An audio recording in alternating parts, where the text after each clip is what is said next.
Ровно через 6 лет после муниципальных выборов, прошедших на фоне пандемии COVID-19, французы в это воскресенье вновь пришли на избирательные участки для выборов мэров и членов городских советов. В большинстве коммун мэры будут выбраны уже в первом туре, однако в крупных городах почти наверняка победитель определится во втором туре в следующее воскресенье. За год до президентских выборов борьба на муниципальном уровне приобретает национальный размах. К примеру, в Гавре бывший премьер-министр Эдуард Филипп, считающийся одним из потенциальных кандидатов в президенты, баллотируется на пост мэра и ставит на карту свое политическое будущее.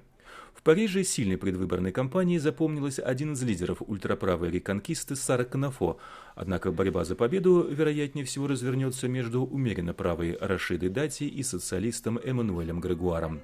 Первые экзит-полы будут объявлены в 8 часов вечера после закрытия избирательных участков.